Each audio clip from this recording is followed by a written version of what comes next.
as a shadow puppet show.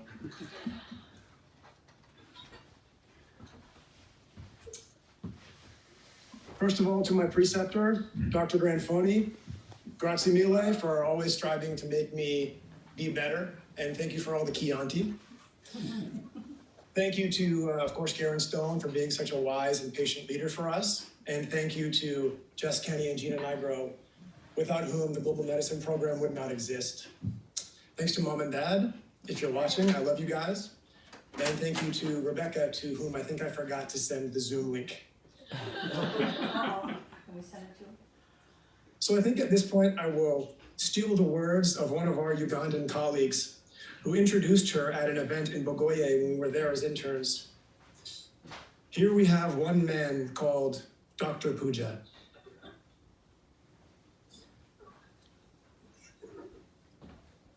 Puja, you and I are very different. We tend to be focused on different issues, we employ different approaches to problems, and we have different strengths. But since the moment I met you, these differences have made it so easy for me to recognize and admire your abundance of wonderful qualities. You're creative, hardworking, intelligent, and most of all, perceptive. Still, you often choose action over observation and push those of us within your sphere of influence to be better. Many of us can recall instances when we were struggling, and you recognized this, giving us the opportunity to reflect, to commiserate, or even to grieve. You have a gift for taking high-level ideas upon which you have a sound grasp and communicating them in a way that the rest of us can understand. Some of you may not know this, but Puja is a talented writer and has had her work published in several professional and lay periodicals. She's equally adept at employing the jargon of our field when necessary, as she is at writing frank in a way that gives the rest of the world a glimpse into our world as young doctors. Perhaps your most signature quality, Puja, is that you are resolutely focused on justice, whether in our local or our global community. You have presented us with ways that we as a residency can think more compassionately about people with substance use.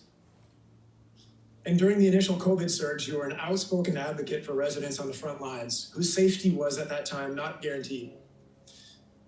As COVID continues to affect people's lives around the world, you've been busy collaborating with colleagues in India, addressing issues of equity in vaccine distribution, as an example. Whatever you do, you are bold and brave and a voice for those who may not otherwise be heard. When you and I were in Uganda as interns, on that same trip, at the end of one day, we were walking around the village of Bugoye, just sort of getting a lay of the land, figuring out what the place was all about.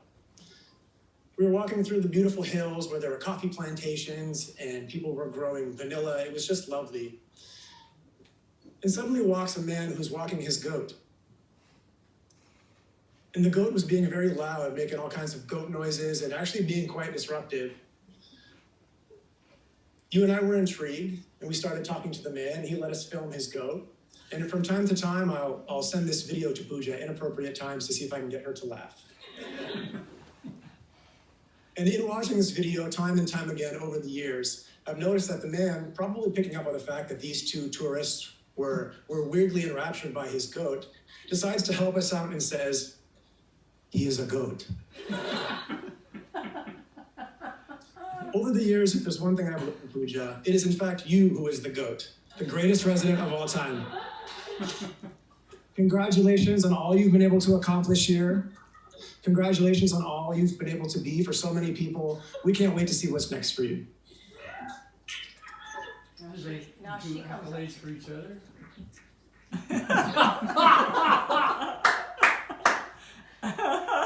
She's really short. Where is she? She's adorable. Thanks for lowering the mic. And for that glowing introduction, and for revealing that I'm a goat. I'm gonna jump into my thank yous. I'm gonna read blatantly because my command of the English language is not that great when I'm emotional. I want to take a moment to thank a couple of people who were really influential in my training here. First, my parents, sister, and extended family who provided endless support. I want to thank Garen, Gina, Jess, Brady, Vanessa, and the rest of the Global Medicine family. Thanks for constantly inspiring and challenging me to think and act critically about our work in global health. I don't have enough time to put into words how much you've meant to me. Then, of course, there's the vast primary care family. I was lucky enough to have 3 preceptors during my time here.